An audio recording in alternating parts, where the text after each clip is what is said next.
Olá, você está aplicando área de influência errado se você seguir só pela metade que foi te ensinado na faculdade, de maneira a beneficiar seus projetos. Como assim? Bom, recentemente eu fiz um vídeo onde eu demonstro uma obra que tem uma viga sobre viga. E eu falo, quando tem viga sobre viga, tem positivo no apoio, principalmente quando uma viga bem no meio do vão. E aí algumas pessoas chegaram e falaram, não, mas é só armar, não, mas tem que gerar negativo, é só pegar quinhões, é só pegar área de influência e tudo mais, arma essa viga para pegar os esforços e ela vai pegar os esforços. E não, isso não acontece. Primeira questão é, a gente tem que separar as pessoas, ok? Vamos separar, de um lado a gente tem engenheiros de estruturas. O engenheiro de estruturas, ele analisa elementos de uma obra, ele verifica a realidade e cria modelos baseados na realidade, ok? Isso que é com isso que eu trabalho. Agora, tem pessoas que acreditam ser psicocinéticas, ou seja, que elas têm a capacidade de, através do pensamento, mudar a maneira que a física se comporta, ok? Você já deve ter visto aí em filmes e tudo mais, a pessoa mexe a mão lá e levanta uma mesa. Tem engenheiros que acham que eles são isso, porque eles acham que se ele olhar para uma viga de maneira diferente, ela vai pegar esforços diferentes. E não é possível, ok? Você vai analisar como a estrutura está e distribuir os esforços baseado nisso. Tá? Então eu quero demonstrar o erro que acontece. Porque vamos imaginar que eu quero que essa viga pegue, digamos, as cargas para gerar negativo aqui. Imagina que essa laje está com apoio, engaste e apoio aqui, ó, com esse modelo aqui, ó, ignorando essa mola aqui que eu tenho aqui embaixo, ok? O que eu teria seria o seguinte, bom, ela vai pegar 5/8 das cargas, ok? Isso vai dar tipo 3,75 m. Isso vai dar um peso próprio, uma sobrecarga da laje e tudo mais, uns 550 kg por metro quadrado. Pegando a carga, multiplicado pela área de influência, colocando 10% em cima de peso da viga, eu tenho tipo em torno de 2,25 toneladas-força por metro. Uma viga dessas vai ter tipo 14 toneladas-força metro, ok? Se eu fizer uma viga, quem sabe essa viga aqui eu vou fazer de 25 por 40, porque eu gosto de 25 por 40, o que vai acontecer é que ela precisaria de 5 ferros de 20, ok? Não, mas eu vou lá e coloco esses 5 ferros de 20. Vai funcionar assim? Não, não vai. Por quê? Porque, ok, quando eu calculei a área de influência base, beleza, eu calculei.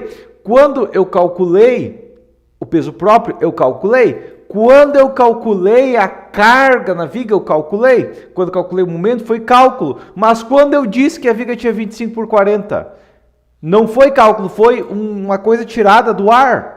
Você não pode fazer isso num cálculo de área de influência. Ok? Então, qual que seria o modelo correto? Calcular também a seção da viga. Ah, mas no concreto armado a gente chuta a seção. Não. Se alguém te passar que você tem que chutar, ela está te passando a fazer bobagem. Ok? Como que a gente calcula a seção? A gente calcula pela flecha limite. Uma viga de 25 por 40, uma viga, tá? Uma viga com base, uma viga com essas cargas. Eu vou fazer o quê? 5 PL na quarta sobre 384 EI vezes 1 mais a fluência vai me dar a flecha, que eu vou determinar aqui como sendo L sobre 500. Depois a gente vai conversar por quê, mas L sobre 500 como base, tá? Para uma viga rígida e tudo mais, L sobre 500. Isso aqui daria uma viga de 25 por 54, ok? Então a primeira coisa que eu deveria fazer é, se eu quero que isso trabalhe da maneira que eu imagino, essa viga deveria ter no mínimo 25 por 54. Só que essa viga está apoiada em outra viga. Então eu vou imaginar, como que minha viga deforma? Bom, a minha viga, uma viga normal, né? Ela teria uma deformação assim. Mas essa viga não vai ter essa deformação, porque o apoio tem uma mola, e tem uma mola desse lado aqui, ó. Então a deformação dessa viga vai ser o seguinte, ó. Ela vai descer reto, porque ela está apoiada num ponto flexível, deformar, ok? E subir. Então tá aqui o ponto que ela deveria ficar, e tá aqui onde ela já começa deformada. Tá? Então a questão é que ela tem uma deformação, essa viga aqui tem a deformação dessa mais dessa, ok? Tá? Então por isso, esse foi o primeiro motivo que eu usei L sobre 500, porque eu vou usar, digamos, L sobre 250, só que daí esse L sobre 500 mais esse L sobre 500 vai dar L sobre 250, ok? Essa que é a primeira questão. E daí eu teria que calcular essa viga aqui também para ter uma flecha dentro do limite. Vai dar uma viga similar, tipo uma 25 por 50 ou uma 15 por 60 com a carga aplicada na ponta dela. Ok? Tá? Então, a primeira regra é que se eu quiser fazer uma estrutura trabalhar da maneira que eu imagino, eu tenho que dar inércia para ela trabalhar da maneira que eu imagino. Agora, o outro motivo que gera o positivo no apoio é que a laje quer ajudar a viga. Ok? A viga está numa situação de necessidade. Ela necessita de inércia. E a minha laje quer ajudar a viga. Como que eu faço para a laje não ajudar a viga? Eu tenho que fazer uma laje com inércia adequada apenas para vencer o voo de 3 metros. Ok? Para gerar um apoio em gaste, a flecha PL na quarta sobre 185 EI. E para uma flecha DL sobre 500, ela passa com um espessor de 8 centímetros. Ok? Para a flecha DL sobre 500. Mas se eu quiser uma flecha DL sobre 250, teria que ser uma laje de 6 centímetros. Ok? Essa que é a questão de dimensionamento real de uma estrutura. Ok? Se eu quiser que essa laje tenha um momento fletor aqui, ó, com apoio negativo aqui e positivo aqui, teria que ser uma laje tipo de um 6, 7 de espessura. Hoje em dia a gente trabalha com no mínimo 10. Então esse é o primeiro motivo que isso não funciona. Ok? Tá? Então eu vou equalizar as deformações em L sobre X. Ok? E vou ter uma laje com deformação baseada no meu modelo igual o L sobre X das vigas. Ok? Então não basta eu desenhar aqui e olhar, eu quero que essa viga pegue carga. Se você quer que essa viga pegue carga, então você dá a inércia para ela pegar carga. Ok? Se nessa concepção eu tenho uma laje 01 aqui, ó, de 7 centímetros, e essa viga aqui tem, sei lá, uns 25 por 55, e essa viga aqui também tem mais tipo, uns 20 por 55, mas eu coloco vigas robustas. Aí vai funcionar por ar de influência. Por quê? Porque quando você dimensiona manual, você dimensiona todas as propriedades da viga manual. Ok? Não basta colocar aço achando que ar de influência é uma mágica, mas aí colocar inércia baseado no que você acha bonito. Tá? Porque daí você fez pela metade o processo construtivo. Você dimensionou os esforços do estado limite último, mas pegou tudo que aprendeu do estado limite de serviço e jogou no lixo, jogou no vaso, puxou a descarga e acha que vai continuar funcionando essa outra metade da merda que você fez. Ok? Então, a questão é, quer dimensionar por área de influência? Beleza.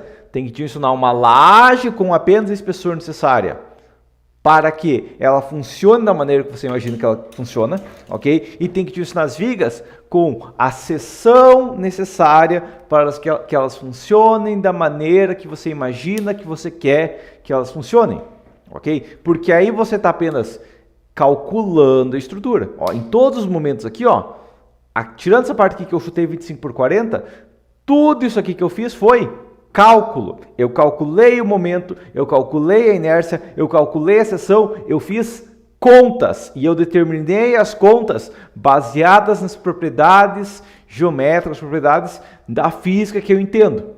Ok? Mas a partir do momento que eu pulo um pedaço da conta e ao invés de colocar a viga que eu preciso, eu coloco a viga que eu acho bonito, que eu acho legal, eu gostei de colocar uma viga assim, eu vou colocar uma viga assim, eu saí do campo da física e da engenharia e eu entrei no campo da paranormalidade, onde você olha para uma viga e você pensa, ela vai pegar mais carga porque eu acredito que ela vai pegar mais carga, ok? A não ser que você tenha poderes psíquicos paranormais, onde você consegue olhar, sabe, para uma caneta e ela sair voando, você não pode chutar seção de peça em nenhum momento do cálculo. Okay? Você tem que determinar a inércia, a seção de uma peça baseado num cálculo. Okay? Você pode fazer pequenas alterações, sabendo que elas vão reduzir a precisão do seu modelo se forem pequenas. Por exemplo, a viga precisava ter 25 por 54 e fiz 25 por 55, ok? Eu aumentei a inércia dela? Sim? Sim. Tá? E eu sei que eu aumentando a inércia, ela vai se comportar de maneira um pouquinho diferente. Ok? Agora, e se eu fizesse 25 por 80, ok? Já seria uma maneira totalmente diferente e eu teria que revisar meu cálculo. Se eu fizesse 25 por 30 da mesma maneira, tá errado, tem que revisar meu cálculo, ok? E a gente tem que lembrar, claro, que o modelo que a gente tem de viga sobre viga, tá? E esse é o erro cometido numa análise manual, achando que é perfeita, é isso aqui, ó. A gente imagina que a gente tem esse modelo, mas a gente tem essa mola escondida no apoio do meio. ok? Então minha laje não vai, a deformação da minha laje não vai ser assim, ó, tá? A deformação da minha laje vai ser assim, ó, certo? Ela vai descer no meio, porque ela está apoiada num ponto flexível.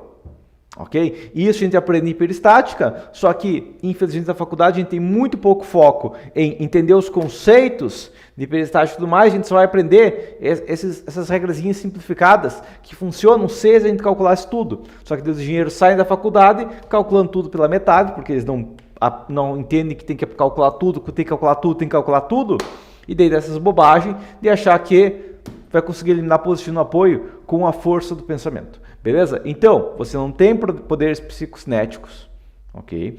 Você apenas olha a estrutura e você encontra os esforços baseados na estrutura, ok? Se eu tenho uma viga sobre viga, que é um erro de concepção, e uma viga sobre viga bem no meio, pegando laje, que é um erro de concepção gravíssimo, que é laje apoiada em viga bem no meio do vão de outra viga, vai acontecer positivo no apoio, porque o momento global da estrutura força a acontecer positivo no apoio. Inclusive tem um vídeo sobre momento positivo no apoio, ok? Isso, sobre momento global, tá? Que é isso que está acontecendo aqui, tá? A laje está tentando ajudar a viga, ok? E a não ser que a viga tenha capacidade de se suportar sozinha, ela vai pedir ajuda, entendido? Então, essa que é a questão que a gente tem que ter, ok? Vamos lembrar, os modelos manuais que a gente faz são simplificações. Para eles funcionar, a gente tem que respeitar regras. Não é só olhar e achar que funciona de qualquer jeito e armar de qualquer jeito e achar que a estrutura vai funcionar. Não, a gente tem que analisar a estrutura adequadamente e tem que entender que nossos modelos são simplificações. E se não respeitar as necessidades da estrutura, como deformação pequena, como distribuição dos esforços, como momento global, a estrutura não vai funcionar da maneira que a gente imagina.